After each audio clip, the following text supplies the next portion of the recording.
욥기서를 통해 깨닫는 고난과 고통, 그리고 하나님의 참사랑. 하나님, 저는 잘못한 게 없는데 왜 이런 일이 저에게 일어나는 걸까요? 다른 사람들은 다 잘 사는 것 같은데 왜 저만 이렇게 힘든 걸까요? 기도해도 응답이 없고 믿음으로 살려고 애쓰는데 왜 제 삶은 더 무너지는 걸까요? 혹시 지금 이런 마음으로 하나님을 향해 질문하고 계신가요? 아니, 질문조차 하지 못하고 그저 침묵 속에서 눈물만 흘리고 계신 건 아닌가요? 사람들은 말합니다. 믿음이 부족해서 그래. 죄를 지어서 그런 거야. 더 열심히 기도해야지. 하지만 그 말들이 위로가 되기는커녕 오히려 더 큰 상처가 되어 당신의 마음을 짓누르고 있진 않으신가요? 여러분, 고난은 우리 모두가 피할 수 없는 인생의 현실입니다. 누군가는 갑작스러운 사업 실패로 밤잠을 이루지 못하고, 누군가는 사랑하는 가족의 병원 진단서를 받아들고 주저앉았으며, 또 누군가는 평생 신실하게 믿음으로 살았는데도 자녀가 방황의 길로 접어들어 가슴을 치고 있습니다. 더 힘든 것은 그 고난의 이유를 알 수 없다는 것입니다. 내가 뭘 잘못했지? 하나님이 나를 벌하시는 건가? 내 믿음이 부족한 건가? 이런 질문들이 머릿속을 떠나지 않고 밤마다 천장을 바라보며 답을 찾으려 하지만 고요함만 돌아올 뿐입니다. 교회에 가도 위로받지 못합니다. 사람들은 기도하면 나아질 거야 라고 말하지만 당신은 이미 무릎이 닳도록 기도했습니다. 하나님의 뜻이 있을 거야 라는 말도 들었지만 도대체 그 뜻이 무엇인지 알 수가 없습니다. 그래서 어떤 분들은 조용히 교회 문을 닫고 하나님으로부터 멀어지기도 합니다. 믿어봤자 소용없어. 하나님은 정말 나를 사랑하시는 걸까? 그런데 여러분, 성경에는 우리와 똑같은 질문을 던진 사람이 있습니다. 바로 욥입니다. 욥기는 단순한 고난의 이야기가 아닙니다. 이것은 가장 깊은 어둠 속에서도 하나님을 향해 질문할 수 있는 용기에 관한 이야기이고, 인간의 이해를 넘어선 하나님의 주권에 관한 이야기이며, 무엇보다 고난 속에서도 변치 않는 하나님의 사랑에 관한 이야기입니다. 오늘 우리는 욥기서를 통해 세 가지 중요한 깨달음을 나누려 합니다. 첫째, 고난이 반드시 죄의 결과는 아니라는 것. 둘째, 하나님은 우리의 질문을 두려워하지 않으신다는 것. 셋째, 고난의 끝에서 우리를 기다리시는 하나님의 회복과 사랑이 있다는 것입니다. 지금부터 함께 욥의 여정을 따라가 보겠습니다. 여러분의 아픔이 이해받고, 여러분의 질문이 들려지고, 여러분의 영혼이 위로받는 시간이 되기를 간절히 소망합니다. 혹시 오늘의 말씀이 누군가에게 꼭 필요한 메시지라고 느껴지신다면 구독과 좋아요로 함께 마음을 나눠주세요. 당신의 작은 참여가 고난 속에 있는 또 다른 영혼에게 빛이 될 수 있습니다. 욥기는 이렇게 시작합니다. 우스 땅의 욥이라 불리는 사람이 있었는데 그 사람은 순전하고 정직하여 하나님을 경외하며 악에서 떠난 자더라. 성경은 욥을 순전하고 정직한 사람이라고 소개합니다. 그는 단순히 착한 사람이 아니었습니다. 하나님을 경외하며 살았고 악에서 떠나 살았으며 가난한 자들을 돌보고 과부와 고아를 보살피는 사람이었습니다. 그는 7 아들과 3 딸을 두었고 양 7,000마리, 낙타 3,000마리, 소 500결에, 암낙이 500마리를 가진 부자였으며 동방 사람 중에 가장 훌륭한 자라고 불렸습니다. 여러분, 만약 욥이 우리 교회에 출석했다면 어떤 사람으로 보였을까요? 아마 모든 사람이 존경하는 신앙의 모범이었을 것입니다. 장로님이나 권사님 중에서도 가장 모범적인 분이었을 것입니다. 그런데 어느 날 그의 삶에 상상할 수 없는 재앙이 닥쳐옵니다. 하루 사이에 모든 것을 잃어버립니다. 스바 사람들이 쳐들어와 소와 나귀를 빼앗아가고 종들을 죽입니다. 하늘에서 불이 내려 양과 종들을 태워버립니다. 갈대아 사람들이 낙타를 빼앗아가고 종들을 죽입니다. 그리고 가장 끔찍한 소식이 전해집니다. 큰 바람이 불어 맏아들의 집이 무너져 그의 10자녀가 모두 죽었다는 소식입니다. 여러분, 잠시 상상해 보십시오. 아침에 눈을 떴을 때는 모든 것이 평범했습니다. 건강한 자녀들, 풍족한 재산, 안정된 삶. 그런데 해가 지기 전에 모든 것이 사라졌습니다. 한 사람이 나쁜 소식을 전하는 동안 또 다른 사람이 달려와 더 나쁜 소식을 전합니다. 그리고 마지막으로 자녀들이 모두 죽었다는 소식을 듣습니다. 이것은 단순한 재산의 상실이 아닙니다.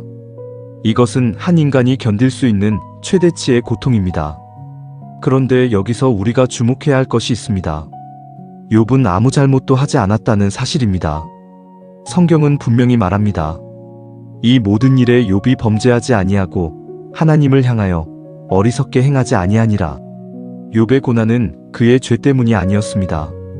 그의 믿음이 부족해서도 아니었습니다. 하나님께 불순종해서도 아니었습니다. 오히려 욥기 1장을 보면 하나님께서 사탄에게 먼저 욥에 대해 말씀하십니다. 네가 내 종 욥을 주의하여 보았느냐? 그와 같이 온전하고 정직하여 하나님을 경외하며 악에서 떠난 자가 세상에 없느니라. 이것은 무엇을 의미합니까? 하나님께서 욥을 인정하셨다는 것입니다. 욥은 하나님이 자랑하시는 사람이었습니다. 그런데 그런 사람에게 왜 이런 일이 일어난 걸까요? 여러분, 여기에 우리가 고난을 이해하는 데 있어서 가장 중요한 깨달음이 있습니다. 고난은 반드시 죄의 결과가 아닙니다. 고난은 하나님의 징계가 아닐 수도 있습니다. 때로는 가장 신실한 사람에게도 고난이 찾아옵니다. 이것이 욥기가 우리에게 주는 첫 번째 메시지입니다. 욥이 고난을 당하자 3명의 친구가 찾아옵니다. 엘리바스, 빌닷, 소발. 그들은 욥의 소식을 듣고 위로하기 위해 왔습니다. 처음 7일 동안은 욥과 함께 땅에 앉아 한마디도 하지 않았습니다. 그의 고통이 너무 크다는 것을 보았기 때문입니다. 여러분, 여기까지는 참 좋은 친구들입니다. 진정한 위로는 때로 말이 아니라 함께 있어주는 것입니다. 고난당하는 사람 옆에 조용히 앉아 그의 슬픔을 함께 나누는 것. 이것이 진짜 위로입니다.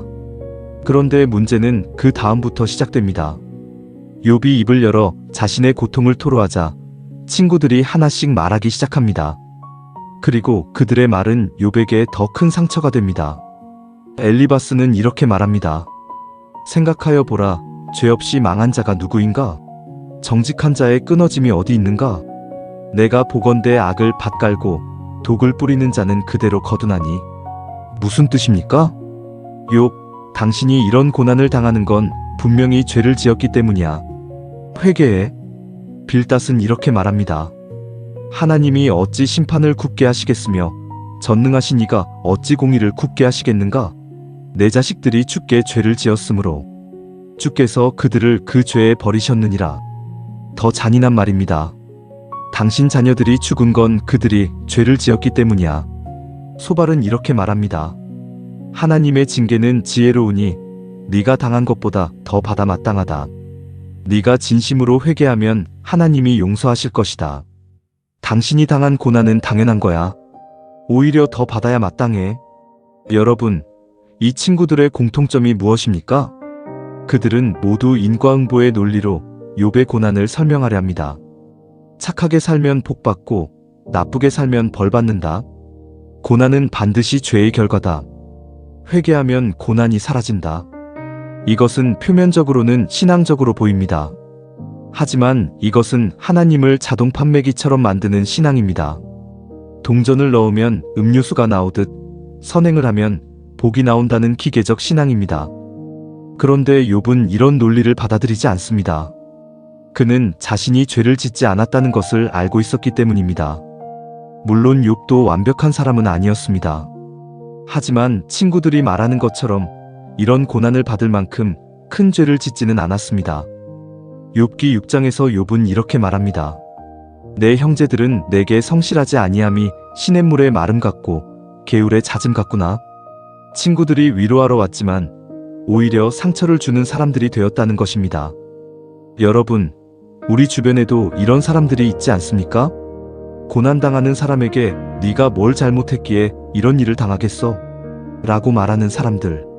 더 열심히 기도했어야지, 더 많이 헌금했어야지라고 말하는 사람들. 그런 말들이 얼마나 큰 상처가 되는지 모릅니다. 고난당하는 사람은 이미 자신을 충분히 자책하고 있습니다. 내가 뭘 잘못했나? 하나님께 죄를 지었나? 이미 수없이 자문하고 있습니다. 그런 사람에게 필요한 것은 판단이 아니라 함께 울어주는 것입니다. 설명이 아니라 품어주는 것입니다. 해답이 아니라 곁에 있어주는 것입니다. 욥기는 우리에게 가르칩니다. 고난을 단순한 논리로 설명하려 하지 말라. 고난당하는 사람을 쉽게 판단하지 말라. 때로는 침묵이 가장 큰 위로가 된다. 그리고 가장 중요한 것은 고난의 이유를 우리가 다 알 수 없다는 사실을 겸손히 인정하는 것입니다. 욥은 친구들의 말을 받아들이지 않습니다. 대신 그는 직접 하나님께 질문하기 시작합니다. 욥기 3장에서 욥은 자신의 생일을 저주합니다. 내가 난 날이 멸망하였더라면, 사내 아이를 베었다 하던 그 밤도 그러하였더라면. 이것은 단순한 한탄이 아닙니다. 이것은 절규입니다. 차라리 태어나지 않았더라면 좋았을 것을. 욥기 7장에서 욥은 하나님께 직접 호소합니다. 내 생명을 싫어하니 내가 내 원통함을 그대로 토하고 내 마음이 괴로운 대로 말하리이다. 내가 하나님께 아뢰오리니 나를 정죄하지 마시옵고 무슨 연고로 나와 더불어 다투시는지 내게 알게 하옵소서. 욥은 하나님께 묻습니다. 왜입니까? 제가 무엇을 잘못했습니까? 말씀해 주십시오. 욥기 10장에서 욥은 더 강하게 질문합니다. 주께서 주의 손으로 지으신 것을 학대하시며 멸시하시고 악인의 계획을 빛나게 하시기를 기뻐하시나이까? 하나님, 저를 만드신 분이 당신이시잖아요. 그런데 왜 저를 이렇게 고통스럽게 하십니까? 욥기 13장에서 욥은 이렇게 외칩니다. 그가 나를 죽이시리니 내가 소망이 없노라. 그러나 그의 앞에서 내 행위를 변백하리라. 하나님이 저를 죽이신다 해도 저는 하나님을 믿겠습니다. 하지만 제 억울함은 말하겠습니다. 여러분, 욥의 이 질문들을 보면서 어떤 느낌이 드십니까? 혹시 욥이 너무 대담한 것 아니야? 라고 생각하시나요? 하나님께 이렇게 따지듯 말해도 되는 건가? 라고 걱정되시나요? 그런데 놀라운 것은 하나님은 욥의 질문을 문제 삼지 않으신다는 것입니다. 오히려 나중에 하나님은 욥의 친구들에게 이렇게 말씀하십니다. 너희가 나를 가리켜 말한 것이 내 종욥의 말같이 정당하지 못하니라. 욥의 친구들은 하나님을 변호하는 말을 했습니다. 하나님은 의로우시니 욥이 잘못했을 거야. 표면적으로는 신앙적으로 보이는 말입니다. 하지만 하나님은 그들의 말이 정당하지 못하다고 말씀하십니다. 반면 욥은 하나님께 직접 질문하고 때로는 항변했지만 하나님은 욥의 말이 정당하다고 하십니다. 이것이 무엇을 의미합니까? 하나님은 우리의 솔직한 질문을 원하십니다. 하나님은 우리가 고통 속에서 울부짖는 것을 받아주십니다. 하나님은 우리가 이해할 수 없을 때 왜요? 라고 묻는 것을 허락하십니다. 여러분, 시편을 보십시오. 시편의 절반 이상이 탄식시입니다. 다윗은 하나님께 이렇게 외칩니다. 나의 하나님이여, 나의 하나님이여, 어찌 나를 버리셨나이까? 예수님도 십자가에서 같은 말씀을 하셨습니다. 엘리 엘리 라마 사박다니, 나의 하나님, 나의 하나님, 어찌하여 나를 버리셨나이까? 하나님은 우리의 질문을 두려워하지 않으십니다. 오히려 하나님은 우리가 솔직하게 고통을 토로하고 이해할 수 없는 것을 질문하는 것을 원하십니다. 왜냐하면 그것이 진정한 관계이기 때문입니다. 형식적인 기도, 정제된 말, 신학적으로 올바른 고백보다 하나님은 우리의 진실한 마음을 원하십니다. 그런데 욥이 질문하는 동안 하나님은 침묵하십니다. 욥기 3장부터 37장까지 무려 35장 동안 하나님은 말씀하지 않으십니다. 욥은 계속 질문하고 친구들은 계속 판단하고 하지만 하나님은 말씀이 없으십니다. 여러분, 이것이 바로 우리가 고난 가운데 경험하는 현실 아닙니까? 우리도 하나님께 질문합니다. 왜입니까? 언제까지입니까? 어떻게 해야 합니까? 하지만 대답이 없습니다. 하늘은 침묵하고 기도는 천장을 뚫지 못하는 것 같고 하나님은 너무 멀게만 느껴집니다. 그런데 여기서 우리가 알아야 할 것이 있습니다. 하나님의 침묵이 하나님의 부재를 의미하지는 않습니다. 하나님은 그 모든 시간 동안 욥과 함께 계셨습니다. 하나님은 욥의 모든 질문을 듣고 계셨습니다. 하나님은 욥의 모든 눈물을 보고 계셨습니다. 단지 하나님의 타이밍이 우리의 타이밍과 다를 뿐입니다. 하나님은 우리가 준비되었을 때, 우리가 들을 수 있을 때 말씀하십니다. 그리고 드디어 욥기 38장에서 하나님이 말씀하십니다. 욥기 38장, 드디어 하나님이 말씀하십니다. 그때에 여호와께서 폭풍우 가운데에서 욥에게 말씀하여 이르시되, 욥은 오랫동안 하나님의 대답을 기다렸습니다. 그는 하나님께 자신의 억울함을 말하고 싶었고 고난의 이유를 알고 싶었습니다. 그런데 하나님이 주신 대답은 욥이 기대했던 것과는 완전히 달랐습니다. 하나님은 욥에게 설명하지 않으셨습니다. 욥아, 네가 고난받는 이유는 이러이러해. 이렇게 말씀하지 않으셨습니다. 대신 하나님은 질문하십니다. 내가 땅에 기초를 놓을 때에 네가 어디 있었느냐? 네가 깨달아 알았으면 말할지니라. 새벽별들이 함께 노래하며 하나님의 아들들이 다 기뻐 외칠 때에 네가 어디 있었느냐? 바다가 솟아나와 모태에서 나올 때에 누가 문으로 그것을 막았느냐? 네가 아침이 되도록 명령하여 새벽에게 그 처소를 일러주었느냐? 하나님은 계속해서 질문하십니다. 우주의 신비, 자연의 질서, 동물들의 본능, 날씨의 변화, 이 모든 것을 하나님이 다스리신다는 것을 보여주십니다. 욥기 38장부터 41장까지 무려 4장 동안 하나님은 이렇게 질문하십니다. 여러분, 이것이 무슨 의미입니까? 하나님은 욥에게 말씀하십니다. 욥아, 네가 이 모든 것을 이해할 수 없듯이 내 계획도 내가 다 이해할 수 없느니라. 이것은 냉정한 대답처럼 들릴 수 있습니다. 그래, 나는 하나님이고 너는 인간이야. 그러니까 이해하려 하지 마. 하지만 이것은 그런 의미가 아닙니다. 하나님이 말씀하시는 것은 이것입니다. 욥아, 나는 우주 만물을 다스리는 하나님이다. 그런 내가 너를 잊었겠느냐? 내가 너를 버렸겠느냐? 네가 이해할 수 없어도 나는 여전히 너의 삶을 인도하고 있느니라. 하나님은 욥에게 자신의 주권을 보여주심으로써 욥이 안심하고 자신을 맡길 수 있도록 하신 것입니다. 욥기 40장에서 하나님은 이렇게 말씀하십니다. 힐난하는 자가 전능자와 다투겠느냐? 하나님을 탓하는 자는 대답할지니라. 욥은 대답합니다. 나는 비쳐나오니 무엇이라 주께 대답하리이까? 손으로 내 입을 가릴 뿐이로소이다. 한 번 말하였사오나 다시는 대답하지 아니하겠나이다. 욥은 깨달았습니다.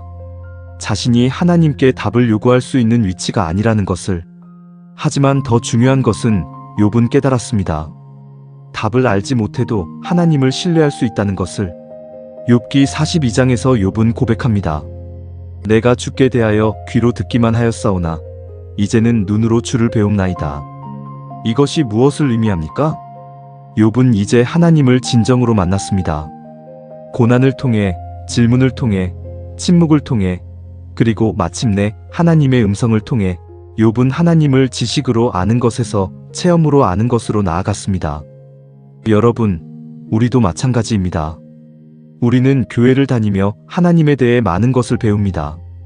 하나님은 전능하시고 사랑이 많으시고 신실하시고 의로우시다고 배웁니다. 하지만 이것이 진정으로 우리의 것이 되는 것은 언제입니까? 고난을 통과하고 나서입니다. 고난이 없었다면 욥은 하나님을 귀로만 들었을 것입니다. 하지만 고난을 통과한 후 욥은 하나님을 눈으로 보게 되었습니다. 고난은 우리를 하나님께 더 가까이 이끕니다. 고난은 우리의 신앙을 깊게 만듭니다. 고난은 우리로 하여금 하나님을 진정으로 경험하게 합니다. 욥기의 마지막 장면은 놀랍습니다. 욥기 42장 10절은 이렇게 말합니다. 욥이 그의 친구들을 위하여 기도할 때 여호와께서 욥의 공경을 돌이키시고 욥에게 이전 모든 소유보다 갑절이나 주셨으니 하나님은 욥을 회복시키셨습니다. 그것도 갑절로 회복시키셨습니다. 양을 7,000마리에서 14,000마리로, 낙타를 3,000마리에서 6,000마리로, 소를 500결회에서 1,000결회로, 암나귀를 500마리에서 1,000마리로 늘려주셨습니다. 그리고 다시 7아들과 3딸을 주셨습니다. 성경은 특별히 기록합니다. 온 땅에서 욥의 딸들처럼 아름다운 여인이 없었으니라. 욥은 그 후에 140년을 더 살았고 아들과 손자 4대를 보았습니다. 욥이 늙고 나이가 차서 죽었더라. 여러분, 이것이 무엇을 의미합니까?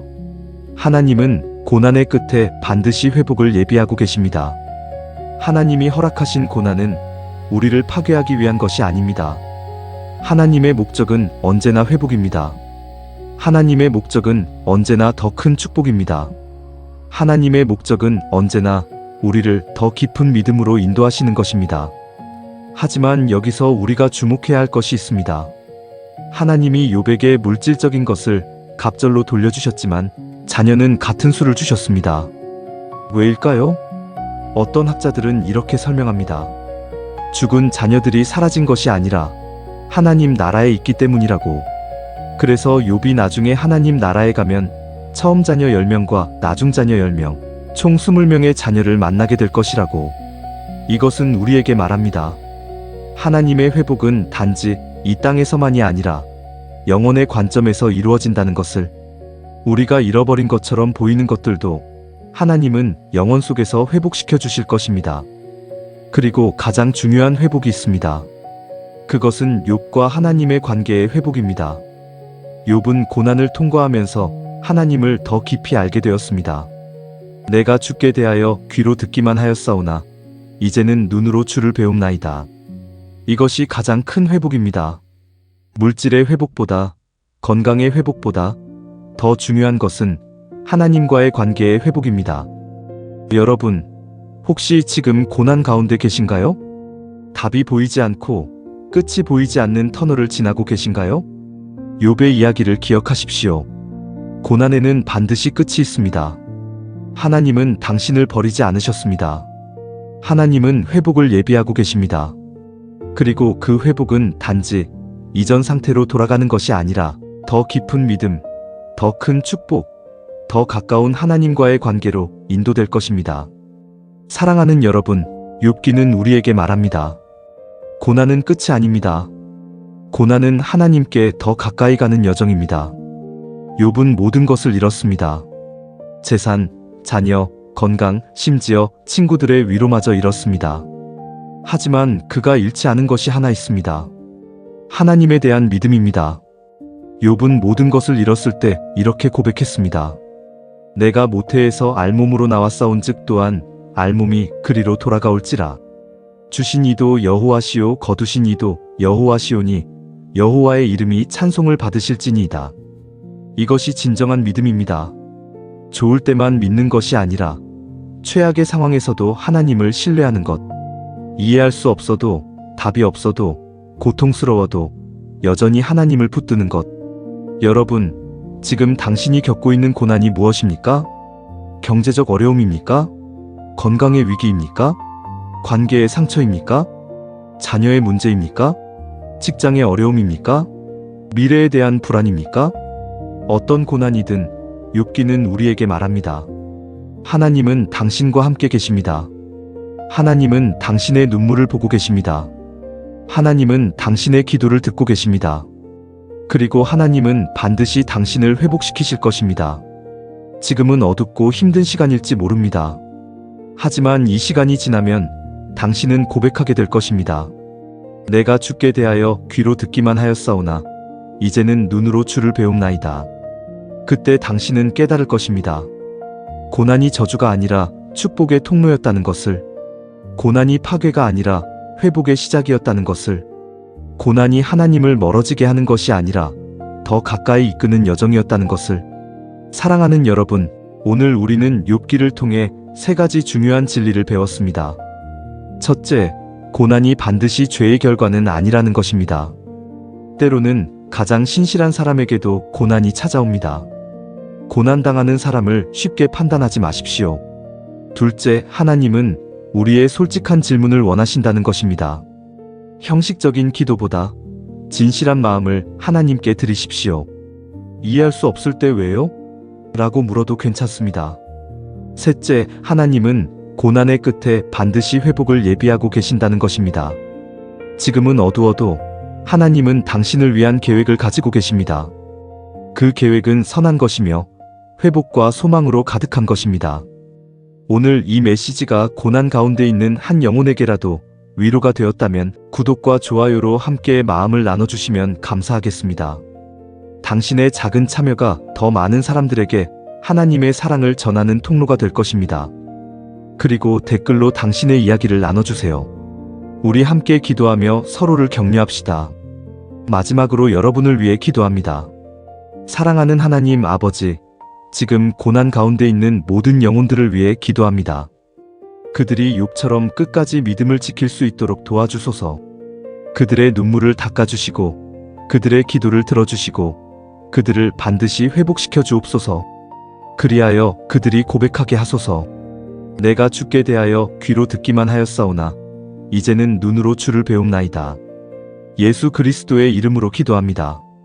아멘. 여러분의 앞날에 하나님의 평강과 회복이 함께하기를 축복합니다. 감사합니다.